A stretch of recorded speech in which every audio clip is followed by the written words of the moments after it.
There is a G protein linked receptor and an inactive enzyme. They both are transmembrane proteins, meaning they are found on both sides of the cell membrane. A ligand or a signal protein heads toward the receptor to bind to it. After the signal protein binds with the receptor, a G protein with GDP attached to it attaches to the receptor. The G protein then picks up a GDP and it becomes activated. Next, it detaches from the receptor and binds with the inactive enzyme, which is adenylyl cyclase. When it binds to the enzyme, it changes its shape, making it active. Now, the adenylyl cyclase converts ATP into cyclic AMP, or CAMP. The CAMP then activates a protein kinase which goes on to phosphorylate additional relay proteins. Finally, the last protein in the cascade produces the cellular response. In this case, the cellular response is the release of calcium ions from the smooth ER.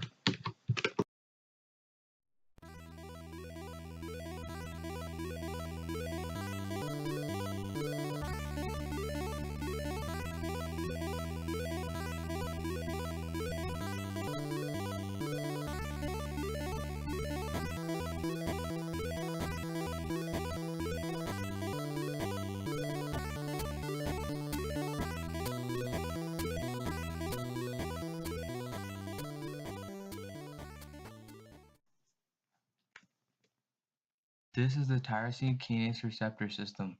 It starts with two transmembrane tyrosine kinase receptors. Two ligands or signal proteins appear and make their way toward the receptor. After the signal proteins bind to the receptor, the two tyrosine kinase receptors become dimers. Then 6-ATP loses a phosphate group and the 6-ATP turn into 6-ADP molecules. The 6-phosphate groups bind to the tyrosine receptor. Then two inactive relay proteins bind to the phosphates. There can be more than two inactive relay proteins, but this depends on the message from the signal protein. After the relay proteins bind to the phosphate, they become active relay proteins. They relay their message to the ER and create a cellular response. In this case, the response is the release of calcium ions from the ER.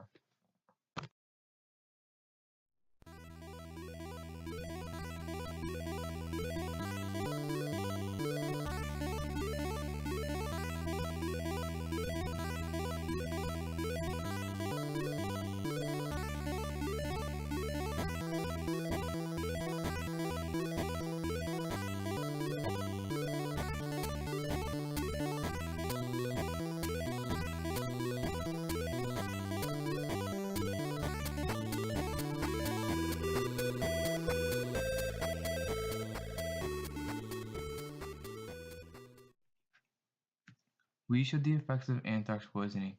In the normal pathway, an antigen of a harmful bacteria binds to a G protein receptor of a white blood cell. Then, a G protein with GDP attached to it attaches to the receptor. The protein then picks up a GTP and it becomes activated. After this happens, the G protein leaves the receptor and attaches to the adenylyl cyclase. After this, the enzyme changes shape and activates, catalyzing the transformation of ATP into CAMP. The CAMP then activates protein kinase, which phosphorylates other proteins. Finally, the cellular response happens. In this example, the cellular response is a change in the shape of the cell membrane so a white blood cell can perform phagocytosis and ingest the pathogenic bacteria.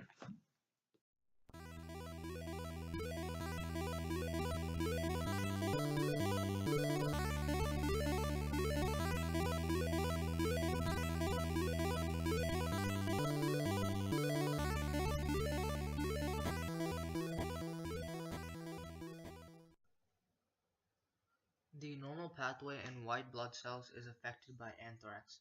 Anthrax poisoning occurs when inhaled bacteria emit a harmful toxin. Just like normal, the antigen binds to the receptor, changing its shape and triggering the G protein to bind to the receptor. Then, the G protein gets activated by switching out a GDP for a GTP. However, the toxins emitted from the bacteria change the shape of the adenylyl cyclase, which is the inactive enzyme.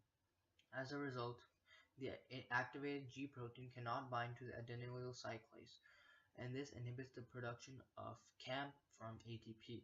Due to this, the white blood cell is inactivated and it cannot kill harmful bacteria.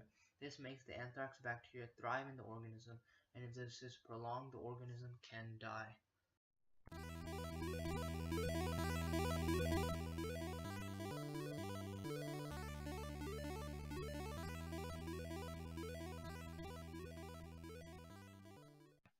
According to the CDC, symptoms of inhalation of anthrax include fever and chills, chest discomfort, shortness of breath, confusion or dizziness, cough, nausea, vomiting, stomach pains, headaches, sweats, extreme tiredness, body aches.